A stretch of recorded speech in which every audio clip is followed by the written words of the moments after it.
Hey, everybody. Thank you guys so much for coming out. Let's give one more round of applause for Arlan here. Hello, hello. Woo.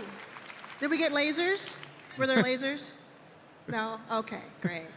So you're known as one of the first female, black, queer investors to start their own VC fund. And the work you're doing in inclusion is incredibly important. Though today, I want to get past all the classifiers and just talk about you. Arlan Hamilton, investor, period. I can talk about me quite a bit, so let's go. Great. So I think a lot of entrepreneurs have a superhero origin story, some kind of formative experience that makes them so passionate about the problems that they're solving. What's your origin story? You know, I was thinking about my story for years, and I don't know if it was any one thing. I think a few things came together. Definitely seeing Janet Jackson when I was 13 years old in the front row, and looking back and seeing all types of people getting along and singing the same songs to this amazing, strong black woman kind of told me I could do anything. When I was a child, I would spend more time talking to my friend, like talking to people on the playground than playing.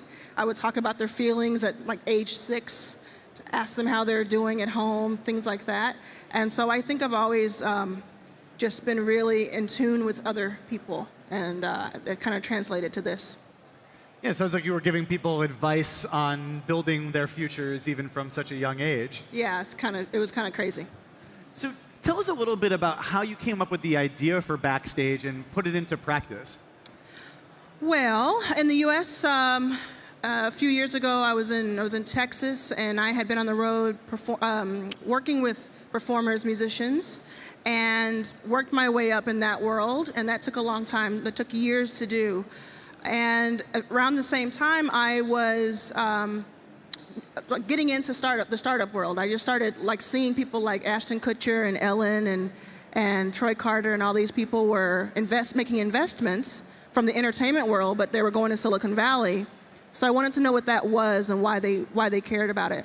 So I just got curious, and the more I learned about the startup world, the more fascinated I became and more interested I became. And then I started reading about these statistics that they talked about earlier, about how less than 10% of funding goes to anyone who's not a white male. And that's, ridiculous, I mean, it's not that white men are not doing great things, because they certainly are. I mean, I'm sure they put this on, with the help of many women. But others are doing so too, and they were being left out and overlooked. And I just thought there has to be a better way here. And I talked about it for a long time, and then I just did something about it. So tell me about that education process of getting from being in the entertainment world to becoming a VC. And I totally agree. It's like we need more perspectives to be able to build for everyone. And if you only look like one type of person, you're not going to be able to build for everyone who you don't really understand. So how did you get the education necessary to go about actually starting a fund?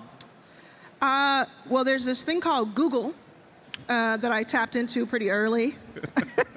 I think that whatever you want to learn about, whatever you want to understand and know, you can find online, you can find on YouTube. That's as your base, as coding, anything you're interested in, you can find. And so truly, I just started looking up everything I could find when it came to startups and venture capital. Once I understood that, because I knew I didn't have my own money, so I knew I wouldn't be angel investing. And I started understanding what venture capital was. And of course, it was a very foreign and intimidating thing at first. But the more I learned about it, the more I realized, oh, these are just people with ideas, and some of them executed on those ideas. I can do that. I can do that. And I started looking at different people.